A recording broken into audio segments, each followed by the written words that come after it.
Admiral Sarah stood at the main window of Luna Station and watched the stars. But these were not normal stars. 500 alien warships floated in space beyond the moon, their lights twinkling like deadly jewels. Each ship was bigger than anything humans had ever built. Each ship carried enough weapons to destroy entire cities. Sarah's hands shook as she held her coffee cup. In 12 hours those ships would attack Earth unless humanity surrendered completely. The aliens wanted all humans to become slaves or die. There was no middle choice. "Admiral, we have another message from the alien fleet," said Commander from behind her. His voice was tired. None of them had slept in 3 days. Sarah turned around. The main screen showed a tall, thin alien with skin like blue crystal. Admiral Ra of the Empire looked at Sarah with cold, jewel-like eyes. "Human leader," Ra said in perfect English, "you have 11 hours and 47 minutes to surrender. We will not give you more time. Your species is dangerous to the galaxy. You breed too fast. You adapt too quickly. You do not follow the natural order that keeps peace among the stars." Sarah stepped forward. "We just want to live in peace. We never attacked your worlds." Ra's crystalline face showed no emotion. "Peace. Your people have spread to 47 star systems in only 200 years. The hegemony took thousands of years to build our civilization properly. You humans are like a virus. If we do not stop you now, you will consume everything." The alien admiral paused and looked directly at Sarah. "We have studied your history. You fight wars against your own kind. You destroy your own planet's environment. You cannot control yourselves. The galaxy will be safer without you."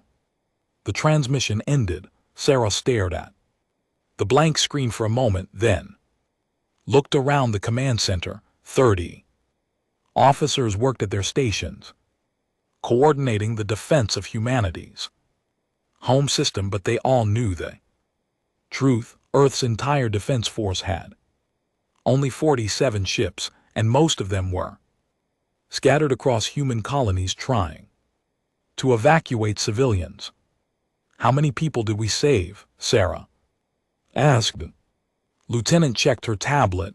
The evacuation ships got 8 million people off the outer colonies, but there are still 3 billion people on Earth, 200 million on Mars, and 50 million in the asteroid belt stations. Sarah nodded slowly. They had saved less than 1% of humanity. The rest would die when the alien fleet attacked. She walked to the tactical display. Red dots showed the positions of the alien ships. The fleet contained vessels from 12 different alien species, all working together under hegemony command. There were massive battleships that looked like floating mountains. Sleek destroyers moved between them like silver snakes. Cruisers glowed with internal light, their crystal hulls beautiful and deadly. "What's our current defense status?" Sarah asked. Commander pulled up the numbers. "We have 6 destroyers in Earth orbit, 2 cruisers near Mars, and 3 frigates protecting the asteroid stations. The remaining ships are spread across the outer system against 500 enemy vessels." "Yes, Admiral." Sarah had been in the military for 30 years. She had fought in 3 wars against alien raiders. She knew when battle was hopeless, but she also knew that sometimes you had to fight anyway.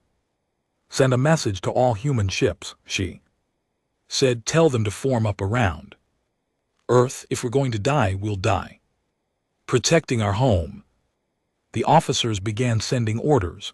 Sarah walked back to the window and stared at the alien fleet. She remembered stories her grandmother told about the first contact war 60 years ago. Humanity had been young then, just beginning to explore the stars. The aliens had attacked without warning, destroying human colonies and forcing Earth to surrender. That was when the isolation began. Humanity was forbidden to explore beyond their own star system. But humans were stubborn. They built better ships in secret. They established hidden colonies. When the aliens discovered this, they decided humanity was too dangerous to live. Admiral Lieutenant called out, "We're receiving surrender requests from some of the civilian stations." Sarah wasn't surprised. The miners and traders in the outer system had families. They didn't want to see their children die in a hopeless battle. "Tell them I understand," Sarah said. "But remind them that surrender means slavery. The hegemony doesn't let conquered species stay free." She thought about her own daughter, Emma, who was studying to be a doctor on one of the Mars universities.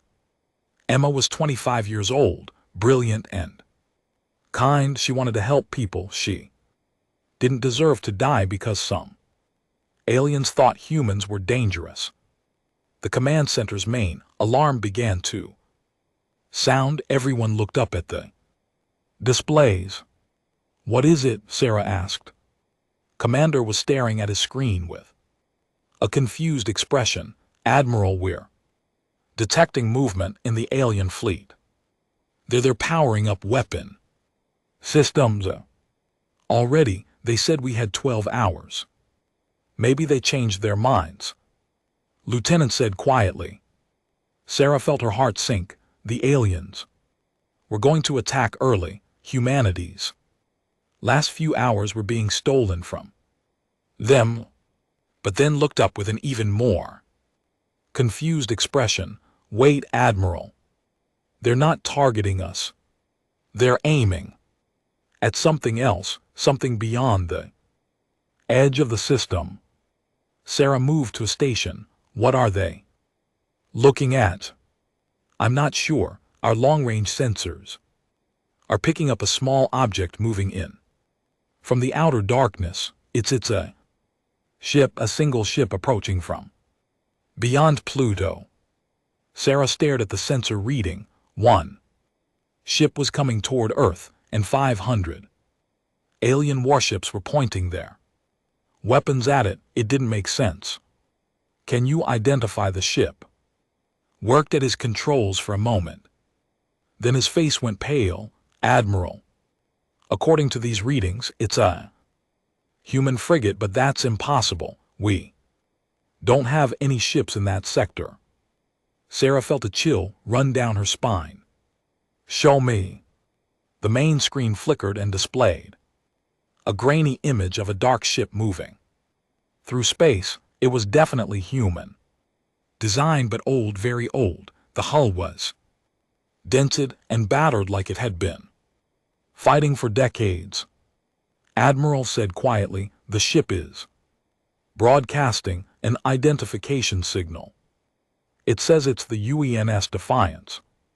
Sarah's coffee cup fell from her hand and shattered on the floor. The Defiance was supposed to be lost 60 years ago. During the first contact war, it had vanished with the entire lost fleet while chasing alien raiders into the galactic rim. Now it was coming home. The UENS Defiance moved through space like a ghost returning from the dead. Admiral Sarah watched the ancient frigate on Luna Station's main screen, her heart beating fast. Everyone in the command center stared in silence. Ships that were lost 60 years ago didn't just come back. "Are we sure it's really the Defiance?" Sarah asked. Commander checked his readings again. The identification codes match perfectly, but Admiral, look at these energy signatures. This ship is barely showing up on our sensors. It's not fully here. The alien fleet had noticed the approaching ship too. Admiral Ra's crystalline voice came through the communication system, speaking to her own fleet rather than to the humans. All ships maintain position. We have a single human vessel approaching. It appears to be from their ancient fleet. This changes nothing. After we destroy this ghost ship, we will proceed with the elimination of the human home world. Sarah felt anger rise in her chest. The aliens were talking about destroying Earth like it was just another job to finish. Try to contact the Defiance, she ordered. Lieutenant worked at her station. I'm sending standard approach signals on all frequencies. For several minutes, nothing happened. The old frigate continued moving toward the inner system, ignoring both the human and alien fleets. Then suddenly, the communications board lit up. Luna Station, this is Captain Stone of the UENS Defiance, requesting permission to engage the enemy. Sarah's breath caught in her throat. Stone was a legend. She had studied his battles in military school. He was the youngest captain ever given command of a frigate, and he had never lost a fight.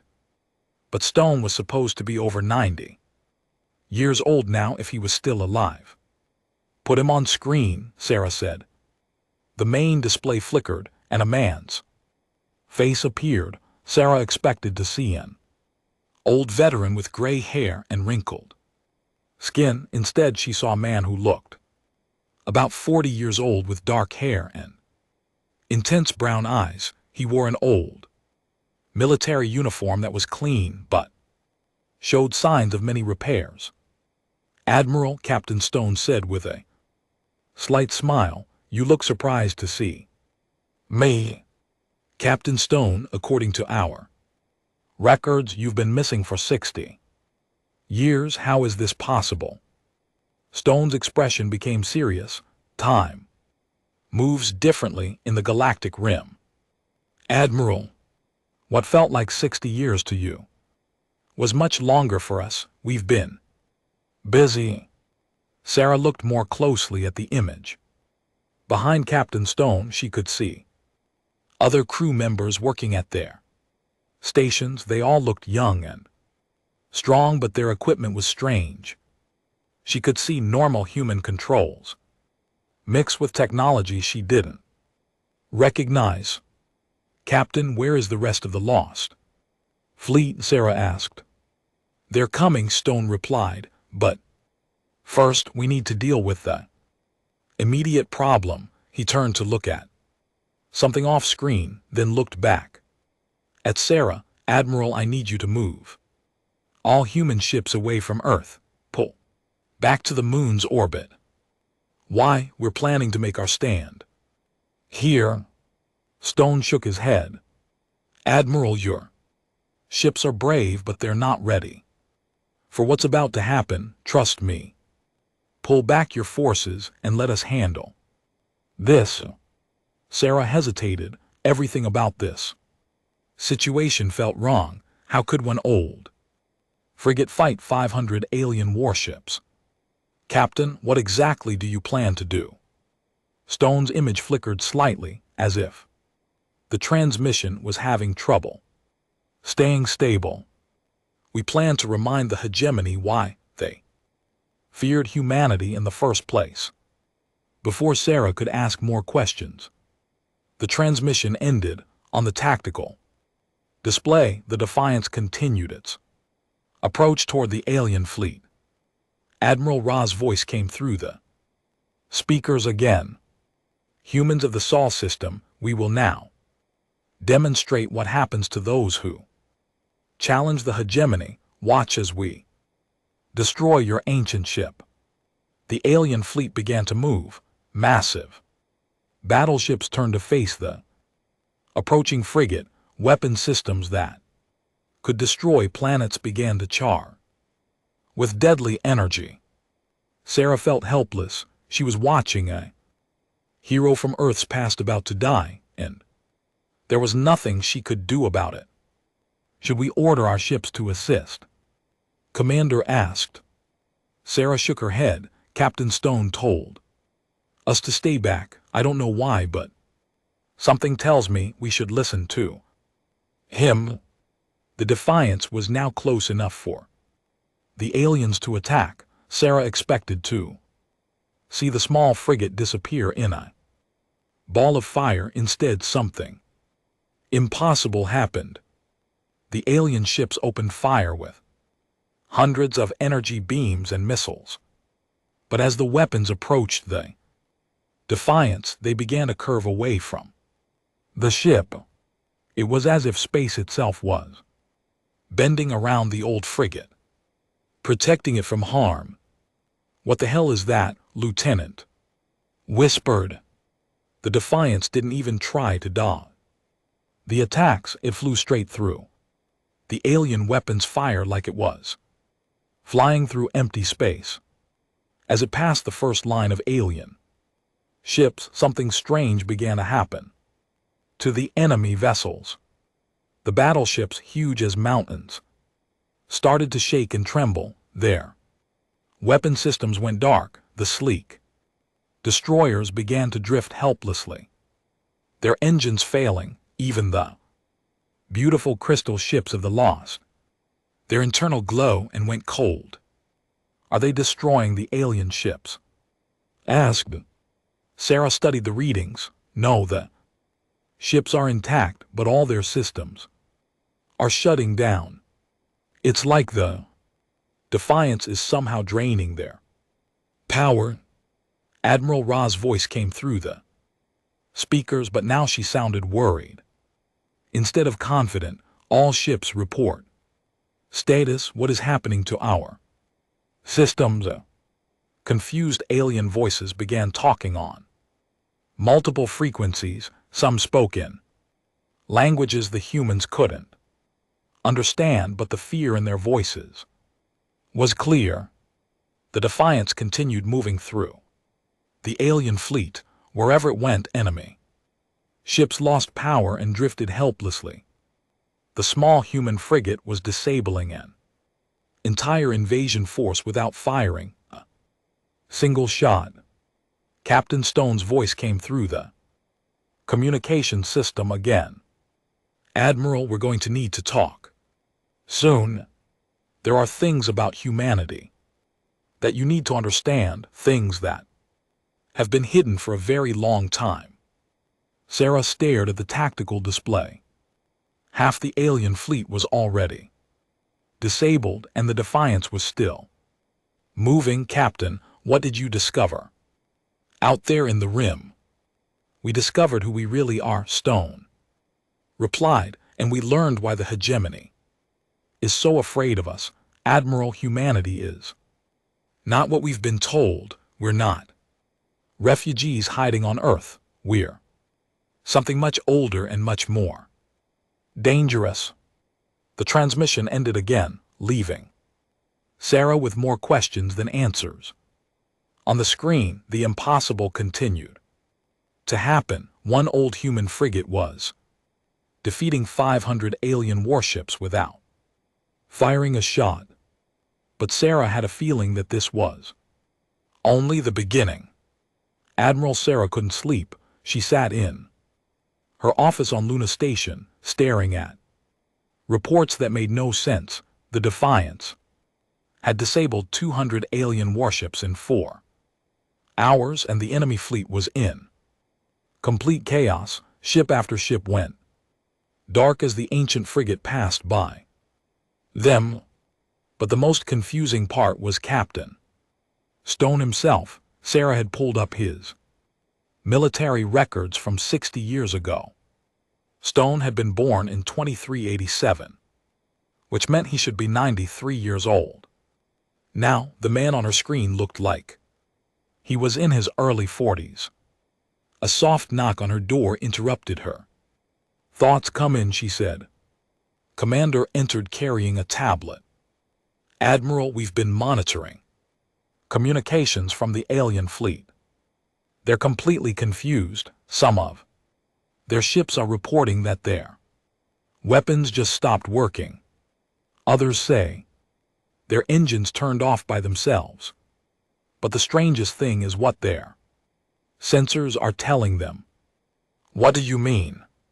Sat down across from her desk. According to their readings, the Defiance isn't really there. Their sensors show empty space where the ship should be, but they can see it with their eyes.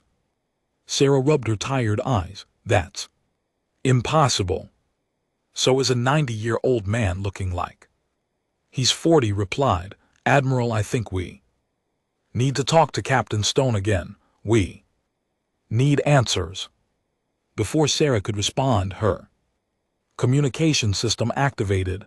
Captain Stone's face appeared on her wall screen. This time Sarah could see more of the ship behind him. The bridge looked different from any human ship she'd ever seen.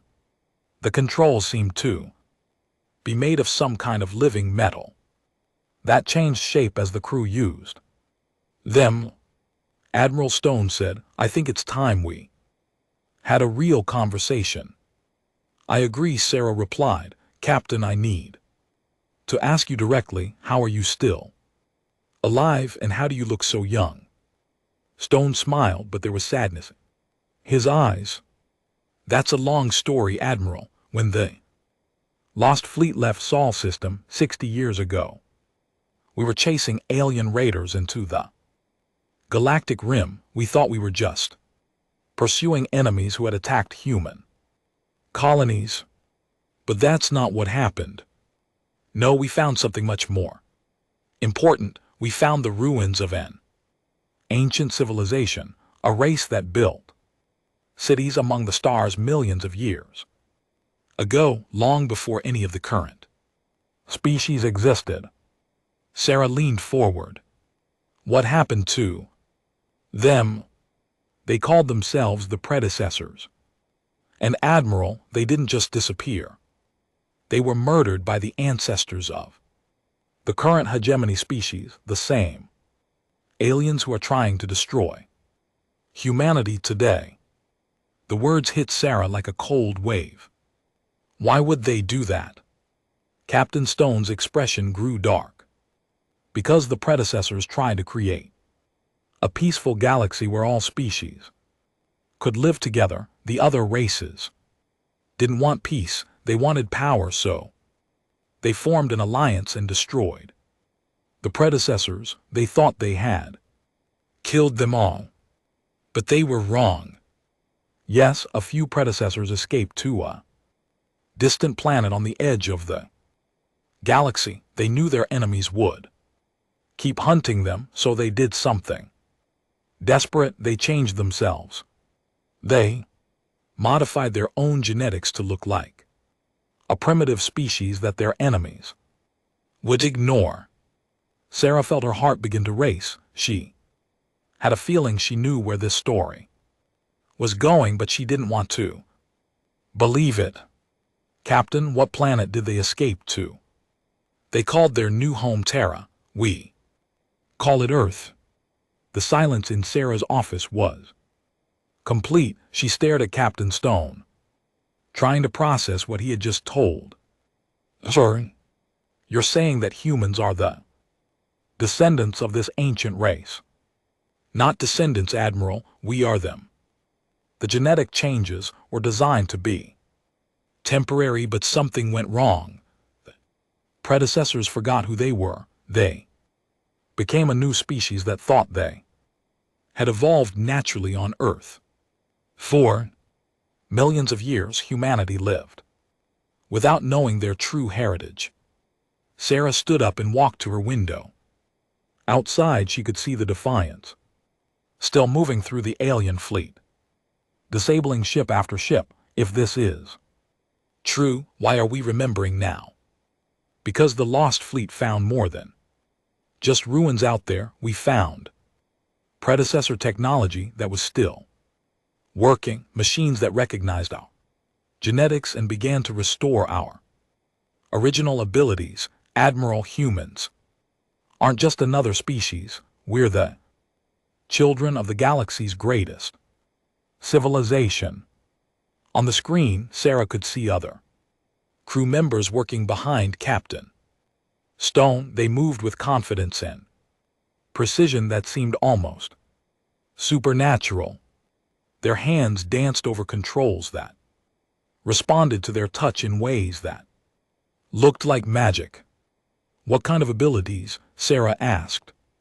"We can communicate directly with technology. We can sense the flow of energy through space, and we can do something that terrifies the hegemony more than anything else, which is we can turn their own weapons against them. Every ship in their fleet, every weapon they've built contains technology based on predecessor designs they stole millions of years ago, but they never understood how it really works. We do." Sarah walked back to her desk. "Captain, if you've known this for 60 years, why didn't you come back sooner?" Stone's face became sad again. "Because we weren't ready. The awakening process takes time, Admiral. When we first found the predecessor ruins, only a few of us could access the ancient abilities. It took decades to fully restore our heritage, and we had to be careful. If we had come back too soon, the hegemony would have destroyed Earth immediately. But now you're ready. Now we're ready. But Admiral, this is bigger than just one ship. The Defiance is here to begin something called the Awakening Protocol. Every human in the galaxy carries predecessor genetics. When I activate the protocol, those genetics will start to express themselves." Sarah felt a chill run down her spine. "What does that mean?" "It means that every human alive is about to discover they have abilities they never imagined. Your defense crews will suddenly understand how to use alien technology. Your pilots will be able to fly ships in ways that seem impossible. And your weapons will become far more powerful than anything the hegemony has seen." Before Sarah could respond, alarms began to sound throughout Luna Station. Lieutenant's voice came through the speakers. "Admiral, we're detecting massive energy spikes from all human ships and stations. Something is happening to our technology." Captain Stone smiled. "It's beginning. Admiral, the children of the stars are waking up." On her desk, Sarah's computer screen began to glow with symbols she had never seen before, but somehow she could read them perfectly. They were instructions for turning Luna Station into something much more powerful than a simple defense platform. Sarah looked at her hands. They felt different, like they contained energy waiting to be used. "Captain, what's happening to me?" "You're becoming who you were always meant to be," Stone replied. "Welcome home, Admiral. Welcome to your true heritage." The alien fleet opened fire on the Defiance with everything they had. Admiral Ross screamed orders as hundreds of weapons fired at the small human frigate, energy beams that could melt asteroids and missiles that could crack moons, all aimed at one target. But something impossible happened. The weapons didn't just miss, they bent away from the Defiance like light bending around a black hole. Space itself seemed to protect the ancient human ship.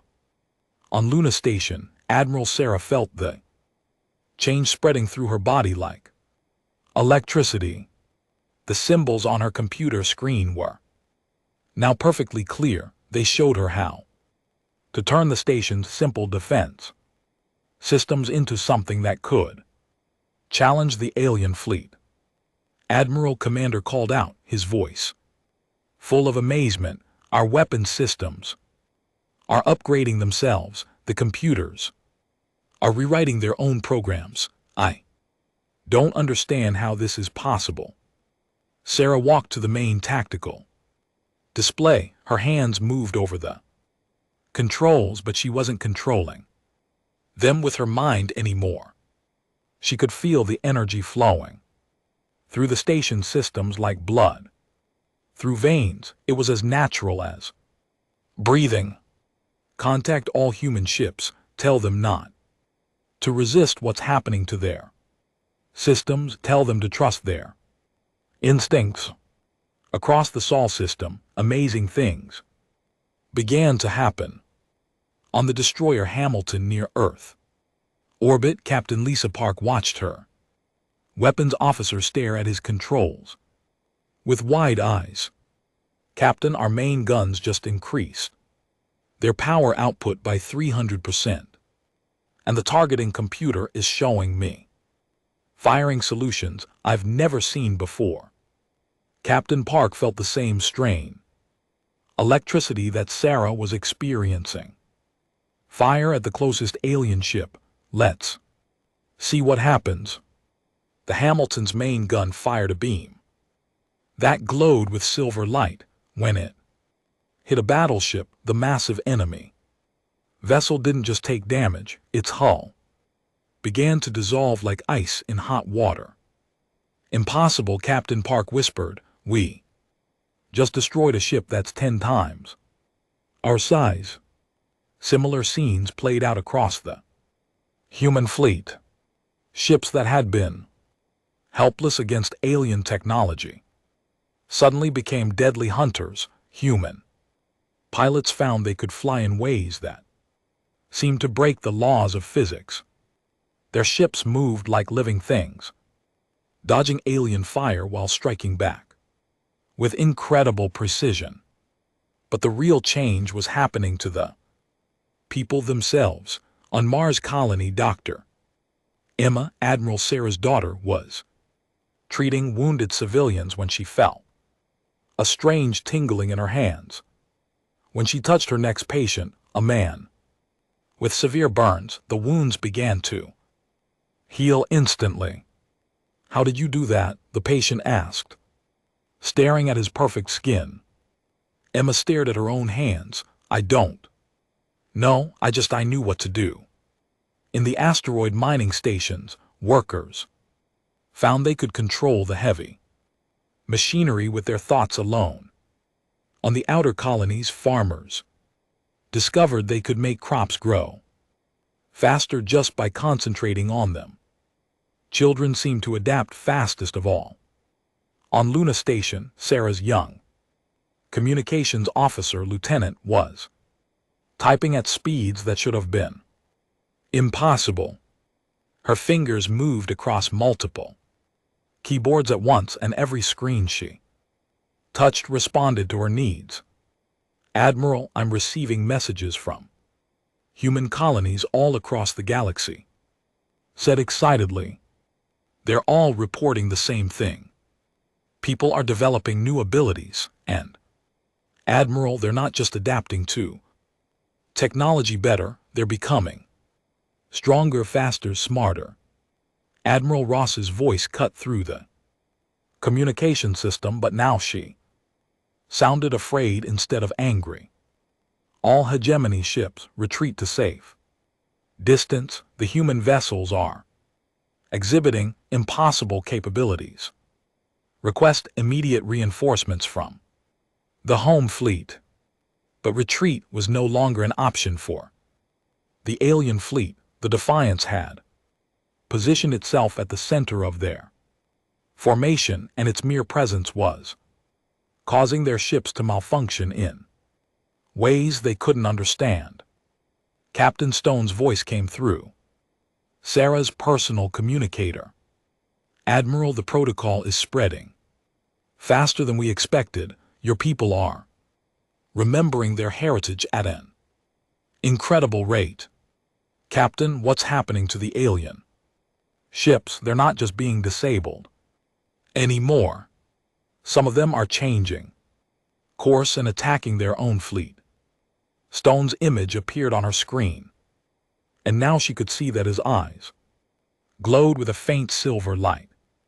The predecessors built safeguards into all their technology, Admiral. Every piece of advanced equipment in the galaxy contains hidden programming that recognizes predecessor genetics. When enough humans wake up, that programming activates. Sarah watched her tactical display as alien ships began a turn against each other. Battleships opened fire on destroyers, cruisers launched missiles at their own command ships. The aliens are losing control of their own fleet. The technology remembers who its real masters are, Stone explained. Admiral, the hegemony has been using stolen predecessor tech for millions of years. They thought they understood it, but they were just children playing with toys they didn't comprehend. On the main screen, Sarah could see Admiral Ross's crystalline face twisted with rage and fear. The alien commander was shouting orders that her own ships were ignoring. Humans, Ross screamed, "You don't understand what you're doing." The predecessors were destroyers. They tried to control the entire galaxy. We stopped them for good reason. Captain Stone's expression became cold. Tell her she's lying, Admiral. The predecessors tried to create peace. Hegemony destroyed them because they were afraid of losing their power. Sarah activated her communication system to broadcast to the alien fleet. Admiral Raw, we know the truth now. Your ancestors committed genocide against our people.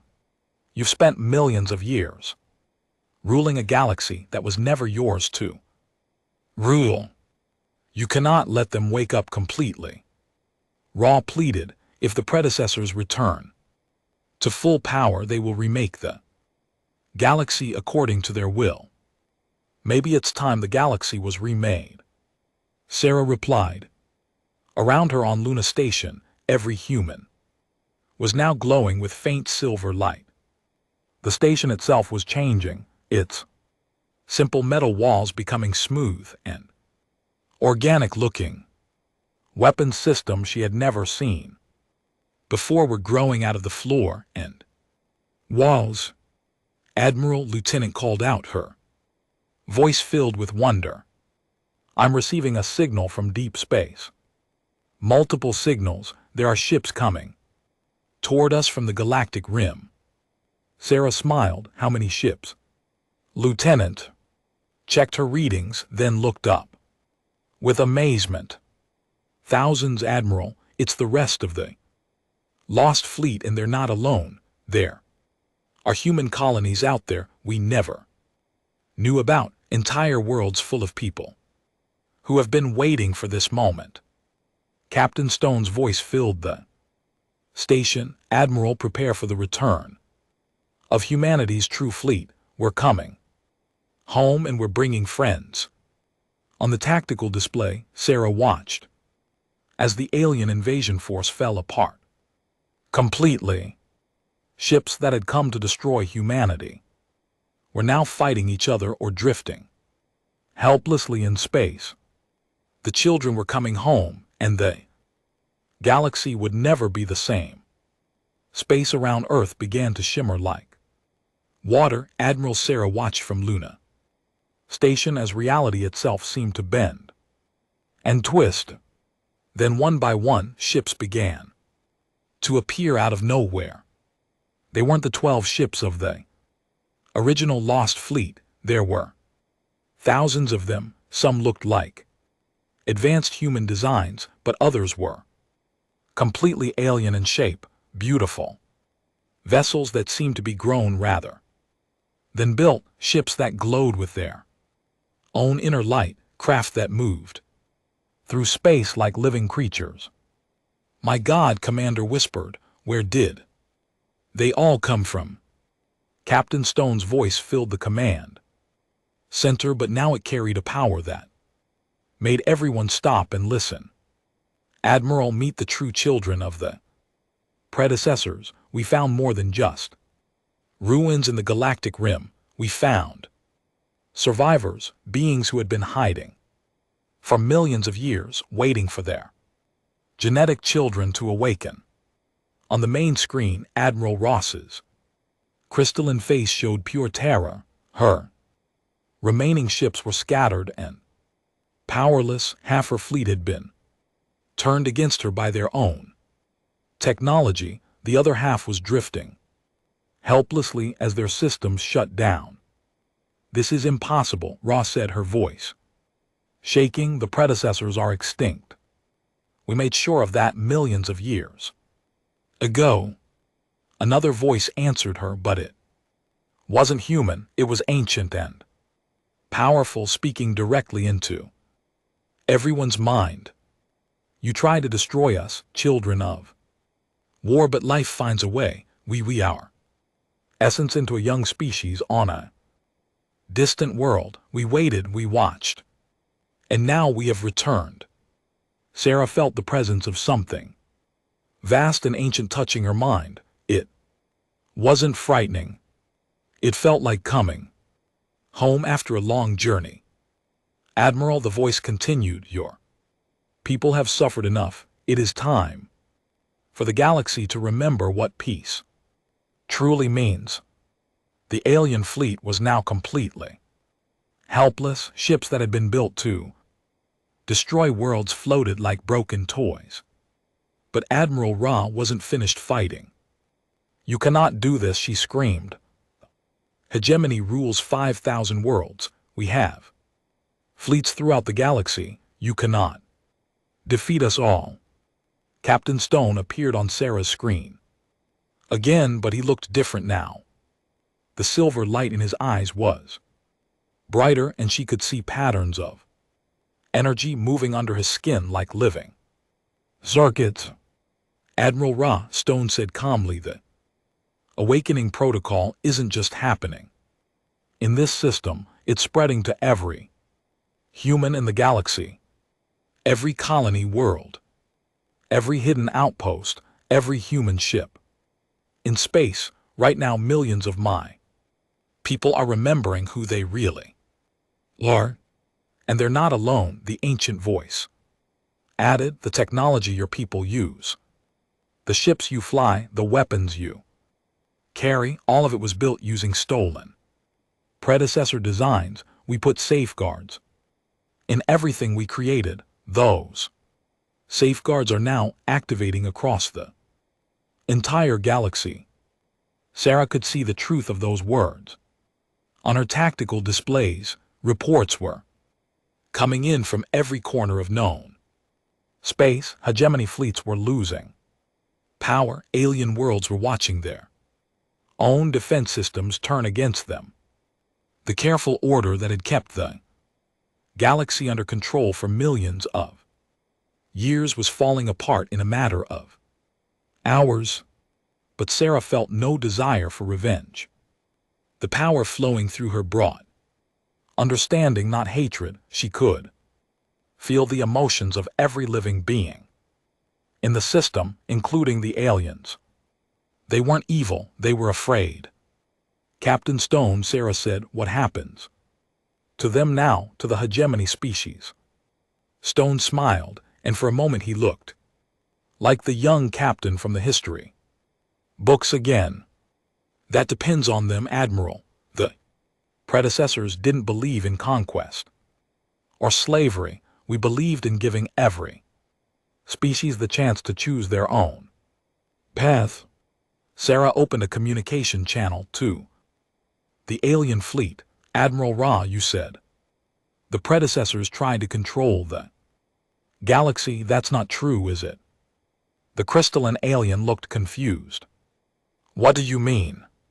Your ancestors destroyed the predecessors because they were afraid of losing power. The predecessors wanted all species to be free and equal, that threatened the empires your people had built. Ra was quiet for a long moment. Around her, Sarah could see other alien officers listening to the conversation. How can you know this? You are just humans. You have only been in space for a few centuries. The ancient voice spoke again, but this time it was gentle. Child of crystal, your own peoples. History has been hidden from you. Your ancestors were once peaceful traders who explored the galaxy with joy. It was only after they joined our destroyers that they became warriors and conquerors. On the screen, Sarah could see tears forming in Ra's jewel-like eyes. You're saying we chose to become monsters? You chose to be afraid, Captain Stone replied, but choice works both ways. You can choose to be something else. The space around Earth continued to fill with ships, but not all of them were from the lost fleet. Some were alien vessels that had broken free from hegemony control. Their crews had decided to join the growing alliance of free species. Sarah felt her daughter Emma's voice touch her mind across the vast distance. To Mars, Mom, something wonderful is happening here. People from different species are working together for the first time in millions of years. Hatred is just disappearing. It's the same everywhere, Lieutenant reported. We're receiving messages from hundreds of worlds. The awakening protocol isn't just giving humans new abilities, it's helping all species remember what they were like before the Age of Empires began. Admiral Ra was staring at her own hands. The crystal structure of her skin was changing, becoming more translucent and beautiful. I can remember, she whispered, my people used to be artists. We made music from starlight and painted with cosmic radiation. We created beauty, not weapons. You can create beauty again, Sarah said softly. All of you can. One by one, the alien ships began to power back up, but instead of preparing for battle, they moved into peaceful formations. Their crews were making their own choice about what kind of future they wanted. Captain Stone's image flickered and changed. Now he looked like something beyond human, tall and graceful, with skin that glowed with silver light and eyes like distant stars. Admiral, the age of fear is ending. Your people are ready to take their place as guardians of the galaxy, just as the original predecessors intended. Sarah looked around Luna Station. Every surface now gleamed with organic curves and flowing patterns. The technology wasn't just advanced, it was alive, and she could feel its contentment, like a cat purring in the sun. What happens now? She asked. Now we rebuild, the ancient voice replied. We teach the galaxy to remember peace. We help every species find their true nature again, and we make sure that the Age of Empires never returns. Outside the station windows, Sarah could see Earth beginning to glow with the same silver light that filled the predecessor ships.